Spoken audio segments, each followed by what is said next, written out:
Alrighty, on a night when it looked like we're going to be like, hey, Siri, where's the offense? It looked like the offense came with Siri's special request. It seemed like he had the power going. He had the defense going. This guy looks like maybe your everyday center fielder. We'll talk about that and where the heck was Yordan Alvarez? We'll talk about that and more on this edition of the Locked On Astros podcast. Hello and welcome to Locked On Astros, your daily Astros podcast. Here are your hosts, Eric the Man Huysman and Brett H-Town Wheelhouse Chancey.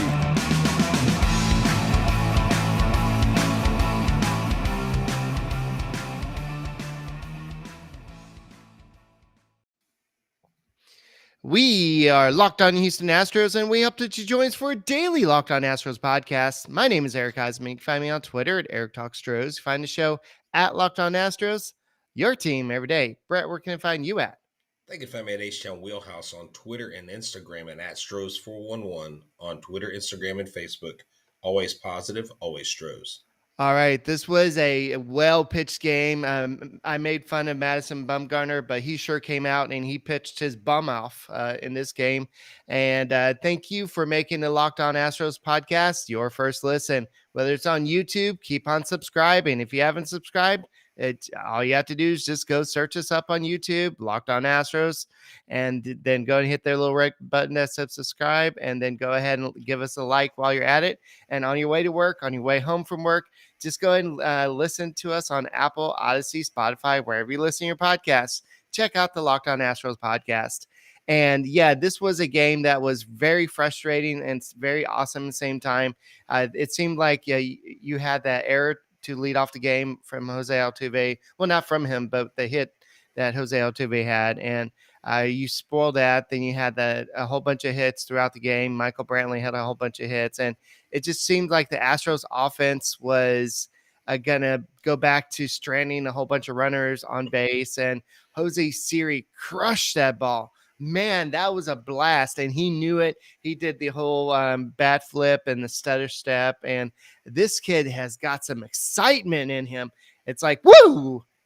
Yeah, he does. I mean, Jose Siri, 456 feet is where his ball traveled to, I believe was left center field or right center field. I just know that he put an absolute charge into that ball. He plays with energy. Tonight, I got to go to the Sugarland Space Cowboys home opener, and I was actually talking with a couple people on Twitter that listen to our show, and we were talking about Jose Siri because we saw him play in Sugarland last year, and he said, I just remember his energy. He said, I just wonder if he's going to have staying power. Eric, if he continues to have performances like this when he plays, he's not going to be a quote unquote trade piece like a lot of people think he is. Now, does he sustain that for the long period over 162 game season? That's really yet to be seen. Right. But he's doing what he needs to be done. And with baseball, I think being a team sport, you need performances like this because him and Brantley were the only two that get to multi-hit games today. Altuve just does not look comfortable at the plate. He looks lost. And the other guys hitting will come around. Bregman just came off a super hot week. I kind of expected him not to do a whole lot today. But I think tomorrow, I believe, is an afternoon game. Yeah, and hopefully 3:05, I believe, for something. Right. And I had heard earlier, and I don't know if you're going to address this, but Yordan was scratched because of like a bug or something. Maybe we'll get to that. Yeah. But let me ask you this, Eric, because I didn't watch the first half of the game. I went back and I looked at the charts. It looked like Luis Garcia's velocity was looking good. I know he only got one strikeout. How did he look on the mound tonight? He looked decent. I mean, his velocity was in the mid 90s at times, and he looked like he was under control. His pitch count wasn't built up, I guess. And I think Dusty Baker was just like, he's facing a lot of left-handers, and he's just not that good against left-handed hitters. He struggled a little bit. And Alex asked how far did that home run go? It was, I just had it, and I had to go down 456 feet. Yeah. And if you're looking at the exit velocity of that home run, let me find it real quick. It was 109.7 miles per hour off the bat.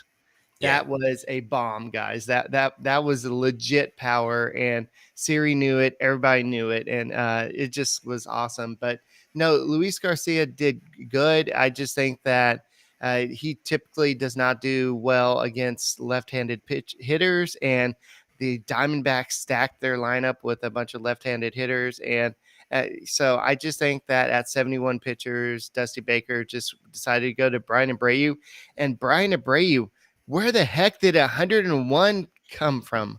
Well, This he can throw. I believe he's touched 100 before. We know he has 98, 99 mile an hour stuff, but he did give up the home run that tied the game, correct? Yes, he did. I mean, when you throw that hard and somebody makes a connection, it's going to You're go right. pretty The far. harder the harder it comes at you, the further it's going to fly. My dad told us that growing up, and it is absolutely true. That's why we tell young hitters when they're developing a swing, developing power, trying to find themselves, they get intimidated by fast pitchers. But we're like, look, if you can hit fast pitching and put the bat on the ball, you eliminate the intimidation factor, and then you can hit the ball further than you ever imagined. So that was, yeah, I mean, Brian Abreu, I'm really cheering for him this year, Eric, because this is a guy that they've really, really liked a lot. When Strami was here, we saw him in Arizona Diamondbacks uniform. That was a little odd, but he was very high on Brian Abreu, always talked about him, and the Astros have kept him in their system. If Brian Abreu can put it together, and giving up a solo shot's not a big deal, No. but if he can get it together and he can be a dominant relief pitcher, that is a weapon that I don't know that a lot of people outside of real close Astro circles really know about him. He could be a diamond in the rough, and he could really save himself as an Astro this year by doing well. Yeah, and I know that if you're looking at Baseball Savant, if you look at top pitch velocities of this game, Brian Abreu, it's technically wasn't really 101, but it was 100.8, then 99.7, 99.6, 99.5, 99. The dude was dealing. Yes, he did walk that hitter. Yes, he did give up the home run. But overall, I mean, if he shows this dominance on a regular basis and he can develop that control, this is a valuable piece to the Astros bullpen. And Pedro Baez, they need to figure out what they're going to do with him. But overall, the Astros bullpen, I mean, I know Blake Taylor didn't look super strong today, but I'm not too worried about Blake Taylor over the long run. I know Ryan Presley's velocity was up a little bit. He was at 93.6. That was his hardest pitch to end the ball game with the strikeout on the four-seam fastball. But I know that everybody would like him to get back up in 95 miles per hour Right. range where he was last year.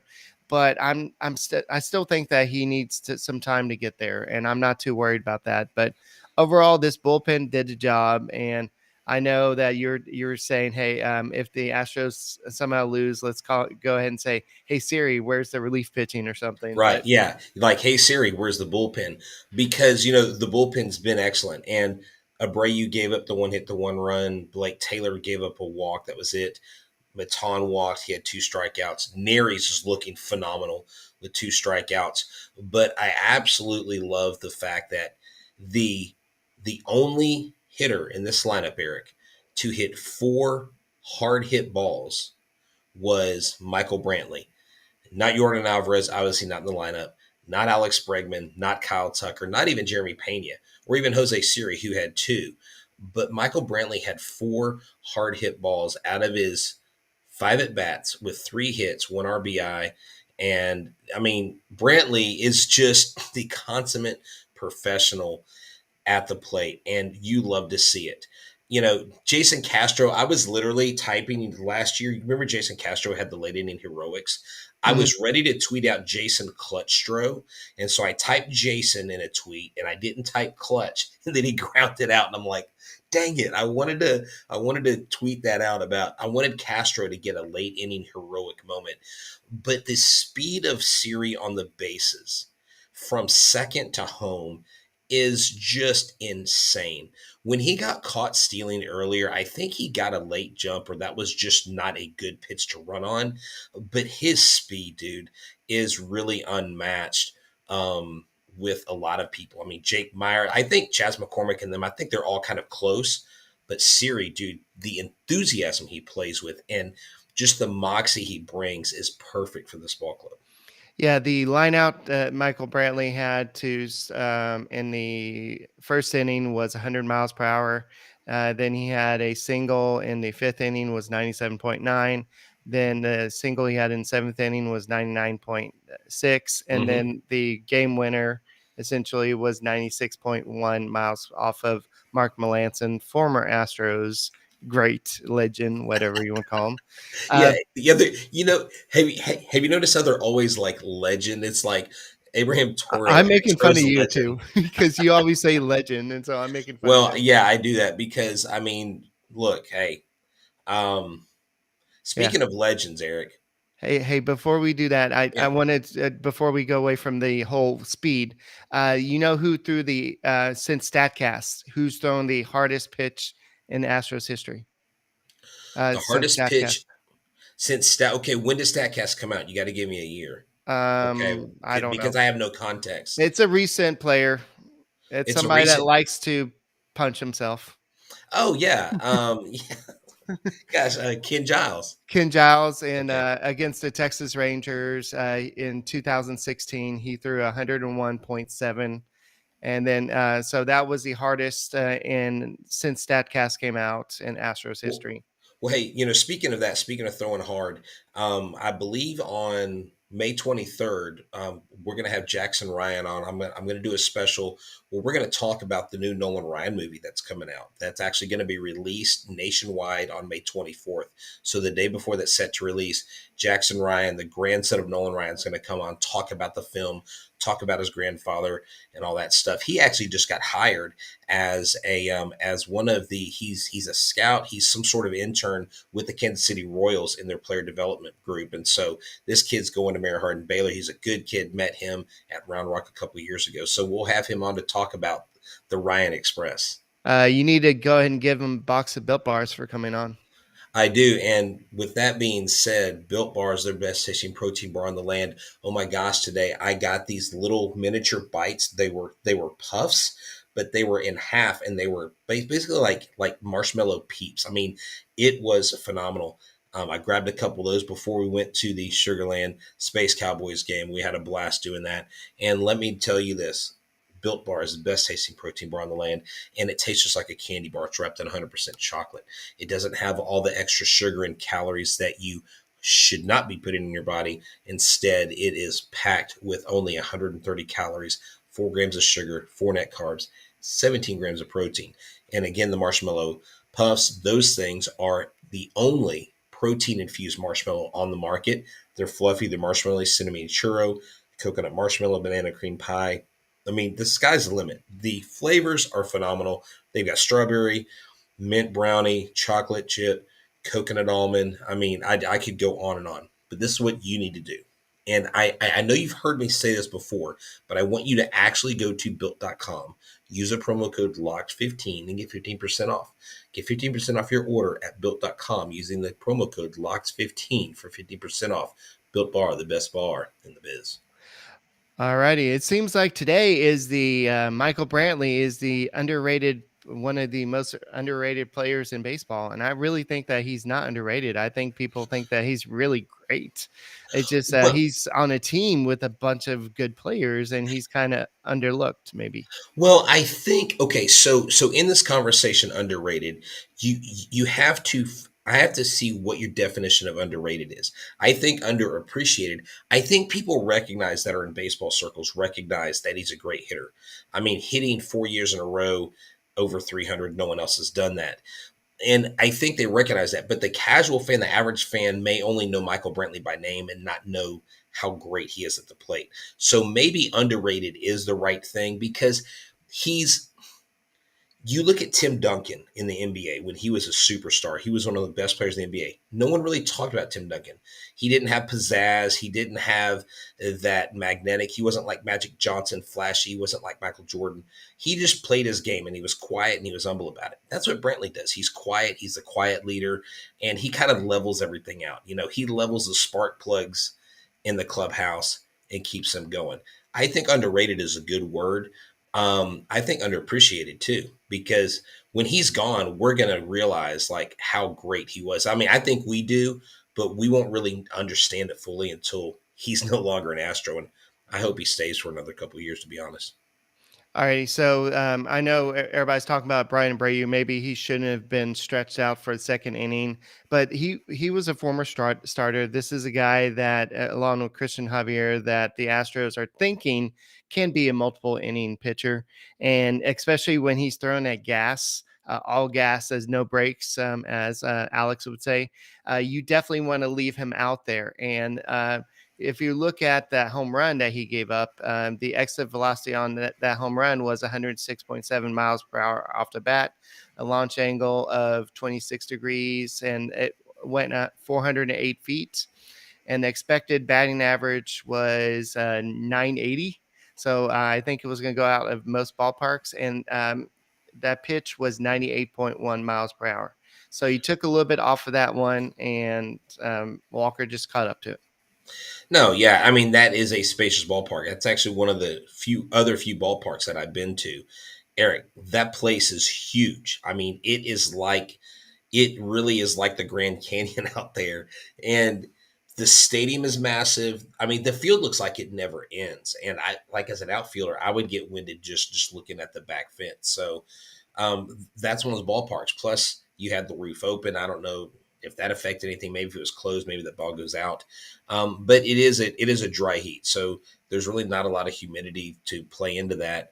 It's just a massive center field. Yeah. So I know that a lot of people are like, well, what happened to Yordan Alvarez? And he was actually scratched from the lineup. Or, I mean, I don't think he was even in the lineup.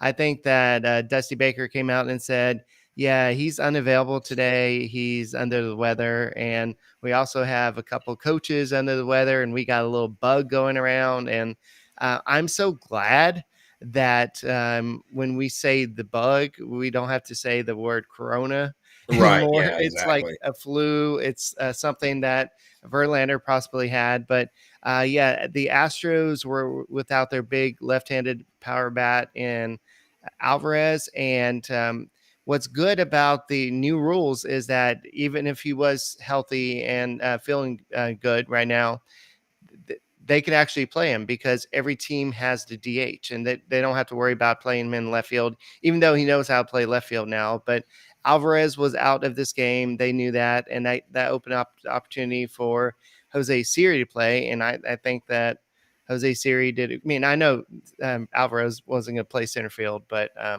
I just think that overall it opened up who did play. Brantley played left field, and Diaz. I guess that opened up the opportunity for Diaz, who did get a To hit. DH. Yeah. Yeah. And he got one of the 8 hits. But Brantley was, I know Siri got the big hit, and he got 2 hits. But I think that overall, Brantley played great defense. Siri made a couple of good Yeah. defensive plays. So Yeah. Both of them. co-players of the game. Can you say that? I would love that because both of them made a key defensive play in the outfield. Both of them got key hits when they needed to. Both of them scored runs when they needed to. When Brantley hit the ball, Siri scored. Siri hit the home run. So, yes, I could say co-players of the game go to Michael Brantley and Jose Siri. Something interesting, and this is just kind of a little side note. I want y'all to go to YouTube and I want you to type in each Astros player's name. Like, type in Yordan Alvarez swing, and you'll find slow-mo swing. Watch each of the players swing in slow motion. It is something of beauty to watch Yuli get his hands through the zone. It is amazing to watch Altuve, Bregman, to watch the different ways that they're short to the ball or they're long to the ball. And it's just a really cool thing. If you're a baseball nerd, just type in their names on YouTube and look for their slow motion swing. They're like 30 to 40-second videos in there, Eric. I was watching it. I was like, this is the coolest thing ever. And when Siri hit that home run, I'm like, okay, now I'm going to see if I can find Siri's swing in slow-mo, just because it's just a thing of beauty. All righty. So speaking of getting healthy, Lance McCullers did something he hasn't done in a long time. He threw a baseball. and it baby steps. And I saw somebody on Facebook, and it kind of, I don't want to alienate any Facebook listeners, but I saw somebody on Facebook, or maybe it was Twitter, I don't know, but somebody said that Luis Garcia was starting today, and they said, well, what about Lance? And it's like, well, Lance ain't starting anytime soon. But Lance is in that 8-man rotation, y'all.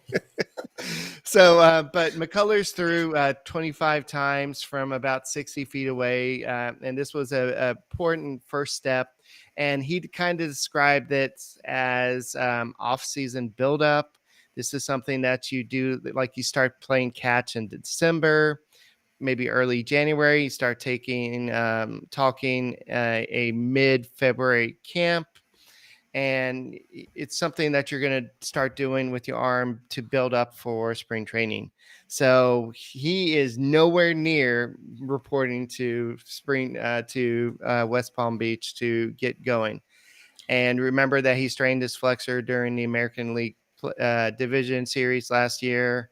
And then he said, this is a quote from him. He said, "I've been recovering very well with these types of things. When we've already had a setback, you have to take things slow. It's cautiously quick, I guess. We're going to take it as fast as we can, but we have to keep in mind that this is a course. We have to and this is rehab, and throwing program has to be successful." And the Astros took a big risk. I mean, I know they still can, but they did not put him on the 60-day IL, meaning that they expect him to potentially be back before June 3rd. And that would be a welcome addition to this lineup, to this rotation. But in all honesty, I need Lance McCullers healthy for a late season push in the playoffs. I don't need him healthy for June or July. I just need to know that he's getting back to the point to where he can throw. I would love, honestly, for Lance. Now, if he's ready, he's ready. But ideally, early June, mid-June, All-Star break, bring him back. Dude, he's got a full tank, and he could be Clayton Kershaw. He could be 60-game Clayton Kershaw. Because 60-game Clayton Kershaw pitches well in the playoffs. Right. Lance McCullers, here's the thing. The Astros are no way going to rush him through this process. Right. He's been through too many injuries to know better, and he's gotten smarter over the years. I think this was an unfortunate incident that was kind of a freak thing that not anybody saw coming, and so it kind of threw everybody off. So you watch, the Astros are going to treat him with kids' gloves, because can you imagine had we had a healthy Lance McCullers in the playoffs against the Braves? I mean, despite not having Bregman, but having that extra pitcher out there to be able to carry the weight, it might have changed a game or two. And you change a game or two in a series, and you can switch momentum like that. Right. So I know that Framber Valdez is pitching tomorrow, and then we're going to see Jake. I'm not even paying attention to all the people saying everybody's retiring.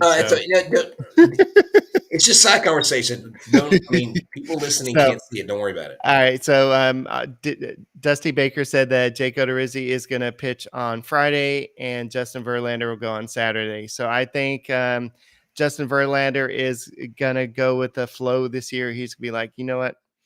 If I don't go every 5 days, I'm good. I'm just going to go to course, and I won't pitch in October. So that's the schedule. So that's what we'll see, this situation. Also, you were at the Sugarland Space Cowboys. I'll say it right. They had their opening day in Sugarland, and they had the largest attendance wise. They had 6,220 there to celebrate that. So you were one of them. So congratulations. Did they win or lose? I didn't get a chance to. Losing when we left. It was 7-3. Okay. Brent Canine was throwing absolute batting practice. I mean, the Round Rock Express were just hitting everything he was throwing. At first, he was hitting the zone real low. Then he brought his pitches up. He's leaving everything hanging, and they were just crushing. It was cool to see Pedro Leon out there in center field. It's cool to see Corey Jolks, a local kid from Clearbrook High School, out there. Corey Lee got a great hit, scored a couple runs. Okay, 7-6 was the final. It looks like they tried to make a comeback. Hunter Brown came in towards the end. He didn't allow any runs. He came in late in the game, and so overall, it was a fun environment. They have a brand new, really cool massive team shop there, Eric. They're actually selling the Space City jerseys and Space City hats there. Oh, And they they are. also, yeah. So they removed the basketball court in left field. My son was not happy about that. I didn't allow him to go to the Carb Rock bar that they replaced it with. But he still ran around with his friend. They also have a batting cage where it has a pitching machine that throws a ball at you and you hit it. And when you hit the screen, the ball flies on the screen. So you're actually making contact with the real baseball in this batting cage. That was pretty cool. So there were some new features at the ballpark. Everybody's wearing their Sugarland Space Cowboy stuff, and it was really fun. Everybody's had Altuve jerseys, Bregman jerseys. I saw Anoli Paredes, Josh James, you know, Brandon Belak, the guys that had been on the Astros before, they were all there. So it was a good, fun atmosphere. It's a great ballpark. The prices are amazing. The food's great. Y'all have to go check it out. All righty. So somebody mentioned that the Astros pitching is great so far. Yeah, I don't have the updated ERA, but as of yesterday, it was 1.80. But the Astros starters so far through the 5 games has a 1.46 ERA. They've only allowed 4 earned runs and 24 and 2/3 innings pitched. Good. And they haven't knocked the cover off the ball except for that one game, Eric. I mean, they are, and this is not a bad thing. They are winning games where they don't score a lot of runs. That's a good sign for the season. And if that's a good sign for the season now, when they get into the dog days of summer, they're not going to have to hit 5, 6, 7, 8 runs to beat teams. Now, the real test is going to be when we face guys like the Toronto Blue Jays, the New York Mets, the teams that are out there that are gonna smash home runs and things like that. But I love that they're winning these games and not having to score a lot of runs to do it. All right. So, real quickly, let's kind of look at tomorrow's matchup. It's going to be Framber Valdez versus, I can't remember the dude's name anymore. Uh, uh, Merrill Kelly. Merrill Kelly, this will be the first time that either one of them have faced each other because American League versus National League, this is something, and they haven't really faced the East competition. We've always kind of faced the West. That's just because our natural competition. So this would be a weird matchup because so I'm not sure. I think that Framber Valdez, if he pitches as good as he did versus the Angels on opening day, this is going to be a cakewalk for the Astros. But Merrill Kelly had 7 strikeouts in his first start. So who knows what happens? Madison Bumgarner was not supposed to come out and limit the Astros to 1 run in 1 inning in 5 innings either. So who Well, knows what happens? remember, I mean, even when they had the COVID shortened season and we had the different rules, he had that no hitter that was 7 innings. Madison Bumgarner's not a bad pitcher. He's No. just older.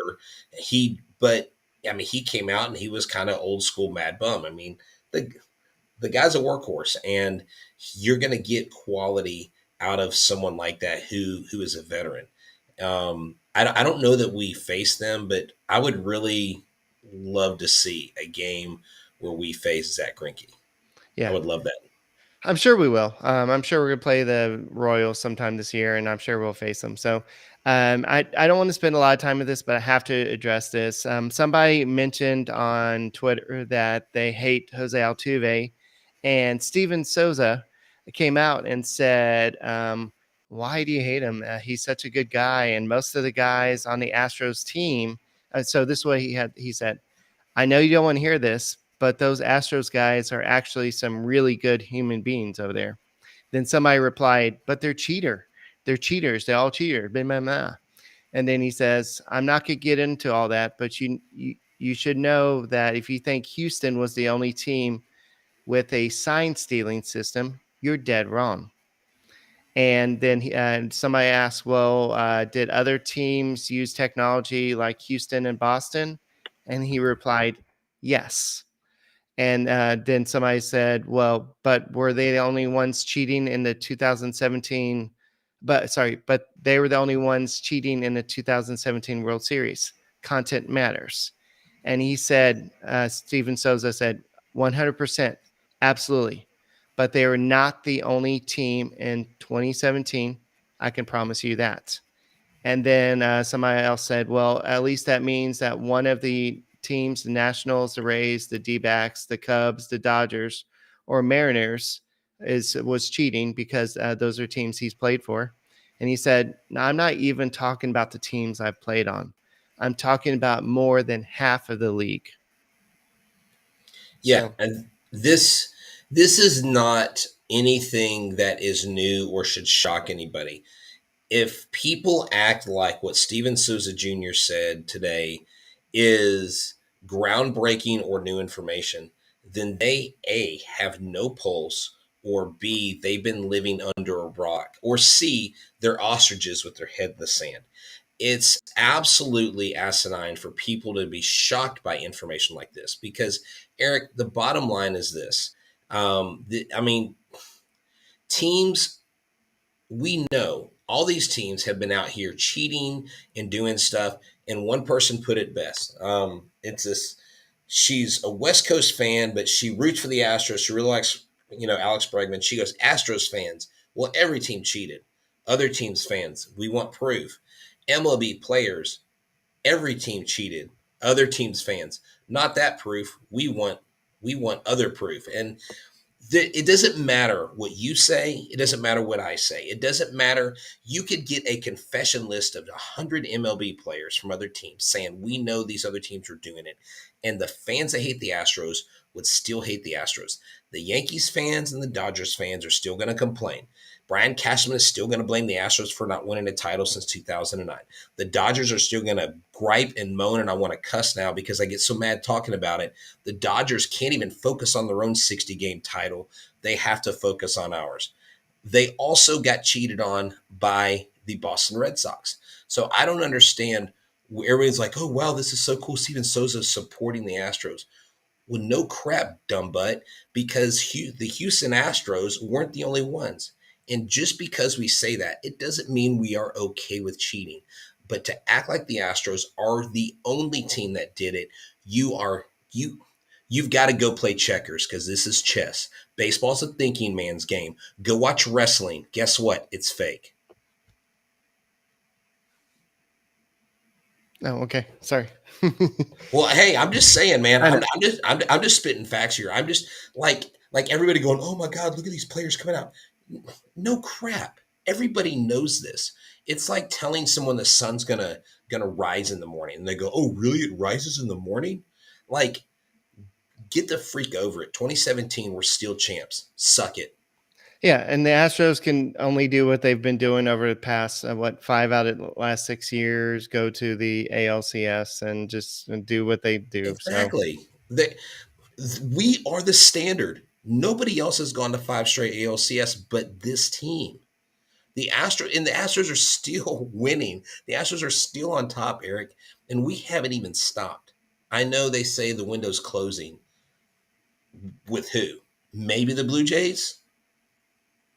Yeah.